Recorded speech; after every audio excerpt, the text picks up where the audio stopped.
ನಮಸ್ತೆ Karnataka digital book Kannada YouTube ಚಾನಲ್ಗೆ ಸ್ವಾಗತ ಸುಸ್ವಾಗತ. ಈ ವಿಡಿಯೋವನ್ನ ಶುರು ಮಾಡೋದಕ್ಕಿಂತ ಮುಂಚೆ ಕೇರಳದಲ್ಲಿ ಆಗಿರುವಂತಹ ಪ್ರಳಯಕ್ಕೆ ಕಾರಣೀಕರ್ತರು ಯಾರು? ಸರ್ಕಾರದ ಹೊಣೆನಾ ಅಥವಾ ವಿಜ್ಞಾನಿಗಳು ಮುನ್ಸೂಚನೆ ಕೊಟ್ಟಿದ್ದೇ ತಪ್ಪ? ಬನ್ನಿ ಕಮೆಂಟ್ ಮೂಲಕ ತಿಳಿಸಿ. ಬನ್ನಿ ವಿಡಿಯೋವನ್ನ ಶುರು ಮಾಡೋಣ. ಎಲ್ಲರನ್ನೂ ಆಪೋಷಣ ತೆಗೆದುಕೊಂಡ ಪ್ರವಾಹ ವಾಯ್ನಾಡನ್ನ ಅಕ್ಷರಶಃ ಕಣ್ಣೀರ ನಾಡಾಗಿ ಮಾಡಿ ಹಾಕಿದೆ. ಪ್ರವಾಸಿಗರ ಸ್ವರ್ಗ, ರಮ್ಯ ಮನೋಹರ ಪ್ರಕೃತಿಯ ತಾಣ, ಸದಾ ಹಚ್ಚ ಹಸಿರಿನಿಂದಲೇ ಕಂಗೊಳಿಸ್ತಾಗಿದ್ದ ವಾಯ್ನಾಡಿನಲ್ಲಿ ಅಕ್ಷರಶಃ ಈಗ ಸ್ಮಶಾನ ಮೌನ ಆವರಿಸಿದೆ. ಕಣ್ಣ ಹಾಯಿಸಿದಲ್ಲೆಲ್ಲ ಶವಗಳು, ಹೇಳಿದವರು ತೀರದಷ್ಟು ನೋವಿನ ಕಥೆಗಳು. ಕಣ್ಣೀರಿನ ಪ್ರವಾಹವನ್ನೇ ಸೃಷ್ಟಿಸುವ ಜಲಪ್ರಳಯ ವಾಯ್ನಾಡ ಜನರ ಬದುಕನ್ನೇ ಬರಬಾದ ಮಾಡಿ ಹಾಕಿದೆ. ಎಲ್ಲರನ್ನ ಕಳೆದುಕೊಂಡಿರುವ ನೋವಿಗೆ ಮುಲಾಮೆಯಿಲ್ಲದಂತಾಗಿದೆ. ದೇಶ ಹಿಂದೆಂದೂ ಕಂಡು ಕೇಳರಿಯದ ದುರಂತವೊಂದು ಕೇರಳ ವಾಯ್ನಾಡ್ನಲ್ಲಿ ನಡೆದು ಹೋಗಿದೆ. ಎಷ್ಟು ದಿನ ಈ ಭೀಕರತೆಯನ್ನ ಸಾವಿನ ಸಂಖ್ಯೆ ಅಂಶಗಳೊಂದಿಗೆ ತಾಳೆ ಹಾಕಿ ನೋಡಲಾಗ್ತಾಗಿತ್ತು. ಆದರೆ ಈಗ ಇಸ್ರೋ ಬಿಡುಗಡೆ ಮಾಡಿರುವ ಸ್ಯಾಟಲೈಟ್ ಫೋಟೋಗಳು ಹಾಗೂ ಗುಡ್ಡ ಕುಸಿತದ ಪ್ರಮಾಣವನ್ನ ಬೆಚ್ಚಿ ಬೀಳಿಸುವಂತೆ ಮಾಡಿದೆ. ಇಸ್ರೋ ನೀಡಿರುವಂತಹ ವರದಿಯನ್ನ ನೋಡ್ತಾಗಿದ್ರೆ ಎದೆ ಝೆಲ್ಲೆನಿಸುವಂತೆ ಮಾಡೋದು ಪಕ್ಕ.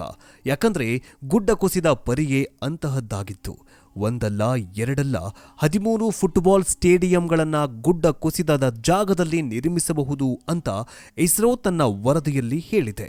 ಅಂದ್ರೆ ಅಂತಾರಾಷ್ಟ್ರೀಯ ಫುಟ್ಬಾಲ್ನ ಒಂದು ಕ್ರೀಡಾಂಗಣ ನಿರ್ಮಿಸಲು ಎಷ್ಟು ಜಾಗ ಬೇಕೋ ಅಂತಹ 13 ಕ್ರೀಡಾಂಗಣ ನಿರ್ಮಿಸುವಷ್ಟು ಜಾಗ ವಿಸ್ತಾರವಾದ ಗುಡ್ಡ ಕುಸಿದು ಬಿದ್ದಿದೆ ಅಂತ ಇಸ್ರೋ ಅಂದಾಜು ಮಾಡಿ ಹೇಳಿದೆ. ಅಂದ್ರೆ ನೀವೇ ಊಹೆ ಮಾಡಿಕೊಳ್ಳಿ, ಗುಡ್ಡ ಕುಸಿದ ಭೀಕರತೆ ಅದ್ಯಾವ ಮಟ್ಟಕ್ಕೆ ಇದೆ ಅನ್ನೋದು. ಒಂದು ಫುಟ್ಬಾಲ್ ನಿರ್ಮಾಣ ಮಾಡೋದಕ್ಕೆ ಕನಿಷ್ಠ ಅಂದ್ರೂ 6400 ಸ್ಕ್ವೇರ್ ಫೀಟ್ನಷ್ಟು ಜಾಗ ಬೇಕು. ಅಂದ್ರೆ ಹೆಚ್ಚು ಕಡಿಮೆ 1.5 ಎಕರೆಯಷ್ಟು ಜಾಗ ಬೇಕಾಗತ್ತೆ. ಆದರೆ ವಾಯ್ನಾಡ್ನಲ್ಲಿ ಕುಸಿದಿರುವಂತಹ ಗುಡ್ಡದ ಪ್ರಮಾಣ ಇದರ 10 ಪಟ್ಟಿಗಿಂತ ಜಾಸ್ತಿ ಇದೆಯಂತೆ. ಸುಮಾರು 86,000 ಸ್ಕ್ವೇರ್ ಮೀಟರ್ನಷ್ಟು ಜಾಗದಷ್ಟು ಗುಡ್ಡ ಕುಸಿದಿದೆ. ಅಂದ್ರೆ ಬರೋಬ್ಬರಿ 21 ಎಕರೆ ಪ್ರಮಾಣದಷ್ಟು ಜಾಗ ಕುಸಿದು ಬಿದ್ದಿದೆ ಅಂತ ಇಸ್ರೋ ಬೆಚ್ಚಿ ಬೀಳಿಸುವ ವರದಿಯನ್ನ ನೀಡಿದೆ. ಜುಲೈ 30ರ ನಸುಕಿನ ಜಾವದಲ್ಲಿ ವಾಯ್ನಾಡ್ ಜಿಲ್ಲೆಯ ಮುಂಡಕ್ಕಿ, ಚುರಲ್ಮಾಲಾ ಮತ್ತು ಅತ್ತಮಾಲಾ ಎಂಬಲ್ಲಿ ಗುಡ್ಡ ಕುಸಿತ ಸಂಭವಿಸಿ ಹಿಂದೆಂದೂ ಕಾಣದ ಮಹಾ ದುರಂತವೊಂದಕ್ಕೆ ಮುನ್ನುಡಿ ಬರೆದಿತ್ತು. ಈ ಮಹಾ ದುರಂತವನ್ನ ಇಸ್ರೋ ನಿರ್ಮಿತ ಸ್ಯಾರಿಟ್ 2B ಎನ್ನುವಂತಹ ಉಪಗ್ರಹ ತನ್ನ ಕ್ಯಾಮೆರಾದಲ್ಲಿ ಸೆರೆ ಹಿಡಿದಿತ್ತು. ಇದರ ಮೂಲಕ ಈ 3 ಪ್ರದೇಶಗಳಲ್ಲಿ ಕುಸಿದ ಗುಡ್ಡದ ಪ್ರಮಾಣದ ಅಂದಾಜು ಲೆಕ್ಕ ಹಾಕಲಾಗಿದೆ.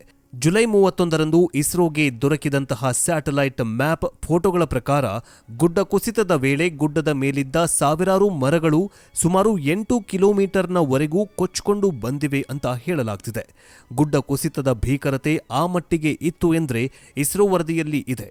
ಗುಡ್ಡ ಕುಸಿತದ ಭೀಕರತೆ ಆ ಮಟ್ಟಿಗೆ ಇತ್ತು ಎಂದು ಇಸ್ರೋ ತನ್ನ ವರದಿಯಲ್ಲಿ ಹೇಳಿದೆ. 21 ಎಕರೆಯಷ್ಟು ಪ್ರಮಾಣದಲ್ಲಿ ಗುಡ್ಡವೇ ನೆಲಕ್ಕೆ ಕುಸಿದು ಬಿದ್ದಿದೆ ಅಂದ್ರೆ ಅದು ಉಂಟು ಮಾಡಬಹುದಾಗಿದ್ದಂತಹ ಪರಿಣಾಮ ಏನು ಅನ್ನೋದು ನಮಗೀಗಾಗಲೇ ವಾಯ್ನಾಡು ಸಾಕ್ಷಿಯನ್ನ ಹೇಳುತ್ತಾಗಿದೆ.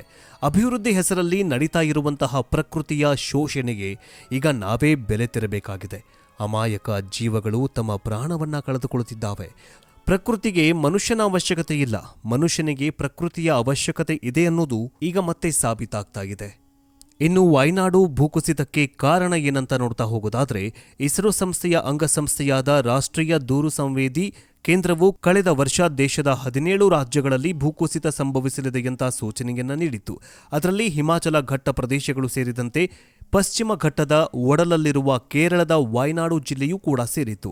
ಅತ್ಯಧಿಕ ಮಂದಿ ಬುಡಕಟ್ಟು ಸಮುದಾಯದ ಜನರು ವಾಸವಾಗ್ತಾ ಇರುವಂತಹ ವಾಯ್ನಾಡು ಪ್ರದೇಶದಲ್ಲಿ ತಮಿಳು ಮತ್ತು ಮಲಯಾಳಂ ಭಾಷೆಯನ್ನ ಮಾತನಾಡುವವರು ಚಹಾ ತೋಟಗಳಲ್ಲಿ ದುಡಿಯುತ್ತಾ ಎಂದಿಗೂ ತಾವು ಬದುಕ್ತಾ ಇರುವ ಪರಿಸರಕ್ಕೆ ಅದರ ಒಂದು ಭಾಗವಾಗಿದ್ರು. ಈಗ ದುರಂತ ಸಂಭವಿಸಿರುವ ಚುರಲ್ಮಾಲಾ ಗ್ರಾಮದ 300 ಕುಟುಂಬಗಳಲ್ಲಿ 50 ಮತ್ತು ಮುಂಡಕ್ಕೈ ಗ್ರಾಮದಲ್ಲಿ 100 ಕುಟುಂಬಗಳು ಭೂಕುಸಿತಕ್ಕೆ ನಲುಗಿ ಹೋಗಿವೆ. ರೆಸಾರ್ಟ್ಗಾಗಿ ನೈಸರ್ಗಿಕ ಗುಡ್ಡಗಳನ್ನು ಅಡ್ಡಿಪಡಿಸಿ ಕತ್ತರಿಸುವುದರ ಜೊತೆಗೆ ಪ್ರವಾಸಿಗರ ವಾಹನಗಳ ಸಂಚಾರಕ್ಕೆ ಮತ್ತು ನಿಲುಗಡೆಗೆ ಇಡೀ ಪ್ರದೇಶವನ್ನ ಸಮತಟ್ಟು ಮಾಡಲು ಹೊರಟ ಪರಿಣಾಮವಾಗಿ ಕಳೆದ 5 ವರ್ಷಗಳ ಹಿಂದೆ ಮಡಿಕೇರಿಯಲ್ಲಿ ಆರಂಭವಾದ ಭೂಕುಸಿತವು ಈಗ ಹಾಸನದ ಸಕಲೇಶಪುರ ಮತ್ತು ಕೇರಳಕ್ಕೆ ವ್ಯಾಪಿಸಿದೆ. ಹಿಮಾಲಯ ವ್ಯಾಪ್ತಿಯ ಕೇದಾರನಾಥ ಮತ್ತು ಬದರಿನಾಥ ದೇವಾಲಯಗಳಿಗೆ ರಾಷ್ಟ್ರೀಯ ಹೆದ್ದಾರಿ ನಿರ್ಮಾಣವಾದ ನಂತರ ಭೂಕುಸಿತ ಸಂಭಾವ್ಯ ಪಟ್ಟಿಯಲ್ಲಿ ರುದ್ರಪ್ರಯಾಗ ಮೊದಲನೆಯ ಸ್ಥಾನದಲ್ಲೇ ಇದೆ. ಇದು ಅಭಿವೃದ್ಧಿಯ ವಿಕಾರಗಳಿಗೆ ಆಧುನಿಕ ಜಗತ್ತು ತೆರಬೇಕಾಗಿರುವಂತಹ ದಂಡ ಎಂಬಂತಾಗಿದೆ. ಈಗ ಸಂಭಾವ್ಯ ಭೂಕುಸಿತ ಪಟ್ಟಿಯಲ್ಲಿ ಕೇರಳದ 14 ಜಿಲ್ಲೆಗಳು ಸೇರಿದ್ದು, ಇವುಗಳಲ್ಲಿ ವಯನಾಡ್ ಜಿಲ್ಲೆ ನಂತರ ಪಲ್ಲಕ್ಕಾಡ್ ಮತ್ತು ಇಡುಕ್ಕಿ ಅಪಾಯದ ಹಂತದಲ್ಲಿ ಇದೆ. ಇನ್ನು 2011ರಲ್ಲಿ ಪ್ರೊಫೆಸರ್ ಮಾಧವ್ ಗಿಡ್ನಾಳ್ ನೇತೃತ್ವದಲ್ಲಿ 13 ಮಂದಿ ತಜ್ಞರ ತಂಡ ಸತತ 18 ತಿಂಗಳುಗಳ ಕಾಲ ಪಶ್ಚಿಮ ಘಟ್ಟದ ಉದ್ದಕ್ಕೂ ಓಡಾಡಿ 8 ಬಾರಿ ಪಶ್ಚಿಮ ಘಟ್ಟದ 5 ರಾಜ್ಯಗಳ ಅಧಿಕಾರಿಗಳ ಜೊತೆ ಚರ್ಚೆಯನ್ನ ನಡೆಸಿದ್ರು. ಅದೆಷ್ಟೋ ಮಕ್ಕಳು ಹೆತ್ತವರನ್ನ ಕಳೆದುಕೊಂಡಿದ್ರೆ, ಅದೆಷ್ಟೋ ತಾಯಂದಿರು ಕರುಳ ಬಳ್ಳಿಯನ್ನ ಕಳೆದುಕೊಂಡಿದ್ದಾರೆ. ಅದರಲ್ಲೂ ಈ ತಾಯಿಯ ಸಂಕಟ ಕರುಣಾಜನಕವಾಗಿದೆ. ತಾಯಿಯ ಹೆಸರು ರಬೀನಾ ಅಂತ. ಭೂಪ್ರಳಯದಲ್ಲಿ ರಬೀನಾ ಕುಟುಂಬದ ಎಲ್ಲರೂ ಕೂಡ ನಾಪತ್ತೆಯಾಗಿದ್ದಾರೆ. ಅದರಲ್ಲೂ ಆಕೆ ಪುಟ್ಟ ಮಗ ಕಣ್ಮರೆಯಾಗಿದ್ದು, ಮಗನಿಗಾಗಿ ಈ ಜೀವ ಕಣ್ಣೀರು ಸುರಿಸ್ತಾಗಿದೆ. ರಬೀನಾ ಮಗನ ಜೊತೆ ಅವನ ಸ್ನೇಹಿತರು ಕೂಡ ನಾಪತ್ತೆಯಾಗಿದ್ದು, ಮಗ ಏನಾದ ಅನ್ನೋದು ತಿಳಿಯದೆ ರಬೀನಾ ಕಂಗಾಲಾಗಿದ್ದಾರೆ. ನೆಲಂಬೂರು ಸಮೀಪದಲ್ಲಿರುವ ಚಾಲಿಯಾರ್ ನದಿ ವಯನಾಡಿನ ಭೀಕರತೆಗೆ ಸಾಕ್ಷಿಯಾಗಿದೆ. ಪ್ರವಾಹದ ರಭಸಕ್ಕೆ ನಲುಗಿ ಪ್ರಾಣ ಬಿಟ್ಟವರ ಮೃತದೇಹಗಳು ಇದೇ ಚಾಲಿಯಾರ್ ನದಿಯಲ್ಲಿ ತೇಲಿ ಬಂದಿದ್ವು. ಬಂಡೆ ಕಲ್ಲುಗಳ ನಡುವೆ ಚಾಲಿಯಾರ್ ನದಿ ರಭಸವಾಗಿ ಹರಿಯುತ್ತಿದ್ದು, ಇದೇ ನೀರಿನ ಮುಂಡಗಳೆಲ್ಲವೂ ಕೂಡ ತೇಲಿಕೊಂಡು ಬರ್ತಾಗಿದ್ದಾವೆ. ದೇವರ ಸ್ವಂತ ನಾಡಲ್ಲಿ ಮಳೆ ಬಂದರೆ ಅವಘಡಗಳು ಸಂಭವಿಸುವುದು ನಿಶ್ಚಿತ. ಆದರೆ ಈಗ ಸಂಭವಿಸಿರುವುದು ಅವಘಡ ಅಲ್ಲ, ಘನಘೋರ ದುರಂತ. ಮೇಘರಾಜನ ಸಾವಿನ ಮರ್ದನ. ಈ ದೇವಿಯ ರೌದ್ರ ನರ್ತನಕ್ಕೆ ವಯನಾಡು ಈಗ ಅಕ್ಷರಶಃ ಕಮರಿ ಹೋಗಿದ್ದು, ಪ್ರತಿ ಮನೆಯಲ್ಲಿ ನೀರವ ಮೌನ, ಸೂತಕದ ಛಾಯೆ ಆವರಿಸಿದೆ. ಈ ಒಂದು ಸಾವು ನೋವುಗಳಿಗೆ ಯಾರ ಕಾರಣ? ಸರ್ಕಾರಕ್ಕೆ ಅಂದು ವಿಜ್ಞಾನಿಗಳು 1 ವಾರದ ಹಿಂದೆಯೇ ಮುನ್ನೆಚ್ಚರಿಕೆಯನ್ನು ನೀಡಿದ್ರು. ಆದರೆ ಸರ್ಕಾರ ಇದನ್ನ ತಿರಸ್ಕಾರ ಮಾಡಿತ್ತು. ಏನೂ ಆಗೋದಿಲ್ಲ ಅಂತ ಮೊಂಡುವಾದ ಮಾಡಿತ್ತು. ಆದರೆ ವಿಜ್ಞಾನಿಗಳು ಹೇಳಿದಂತೆ 1 ವಾರದಲ್ಲಿ ಈ ಒಂದು ದುರ್ಘಟನೆ ಸಂಭವಿಸಿದೆ. ಇದಕ್ಕೆ ಸರ್ಕಾರವೇ ಹೊಣೆಯಾಗತ್ತಾ? ಕಮೆಂಟ್ ಮೂಲಕ ತಿಳಿಸಿ.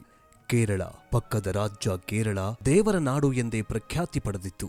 ಆದರೆ ಇದೇ ದೇವರ ನಾಡಿನಲ್ಲಿ ರಕ್ತ ಪ್ರಳಯವೇ ಆಗ್ತಾಗಿದೆ. ಅದೆಷ್ಟೋ ಜನರು ತಮ್ಮ ಮನೆಗಳನ್ನ ಕಳೆದುಕೊಂಡು ಬೀದಿ ಹೆಣವಾಗಿದ್ದಾರೆ. ಜನರ ಬದುಕು ಮೂರಾಬಟ್ಟಿಯಾಗಿದೆ. ಅದರಲ್ಲಿ ಒಬ್ಬ ಅಜ್ಜಿ ಮೊಮ್ಮಗಳು ಪ್ರವಾಹದಲ್ಲಿ ಸಿಲುಕಿ ತತ್ತರಿಸಿದ್ರು. ಆದರೆ ಭೂಕುಸಿತದಲ್ಲಿ ಸಿಕ್ಕಾಕಿಕೊಂಡಿದ್ದ ಈ ಅಜ್ಜಿ ಮೊಮ್ಮಗಳನ್ನ ಒಂದು ಆನೆ ರಕ್ಷಣೆ ಮಾಡಿತ್ತು. ಜೊತೆಗೆ ಇಲ್ಲೊಬ್ಬ ವ್ಯಕ್ತಿಯನ್ನ ಬೀದಿ ನಾಯಿಗಳು ಕಾಪಾಡಿದ್ವು. ಇನ್ನು ಮಾನವ ತನ್ನ ದುರಾಸೆಗಾಗಿ, ಸರ್ಕಾರ ತನ್ನ ದುರಾಸೆಗಾಗಿ ಬುಡಕಟ್ಟು ಜನಾಂಗ ಮತ್ತು ಹಳ್ಳಿ ಪ್ರದೇಶದ ಜನರನ್ನ ಬಲಿ ಕೊಡ್ತಾ ಇದೆಯಾ ಅಂತ ಅನ್ನಿಸ್ತಾಗಿದೆ. ನಿಮ್ಗೇನನ್ಸುತ್ತೆ? ಕಮೆಂಟ್ ಮೂಲಕ ತಿಳಿಸಿ. ಮುಂದಿನ ವಿಡಿಯೋದಲ್ಲಿ ಮತ್ತೆ ಸಿಗೋಣ. ಜೈ ಹಿಂದ್, ಜೈ ಕರ್ನಾಟಕ. ಎಲ್ಲರಿಗೂ ಶರಣು ಶರಣಾರ್ಥಿ.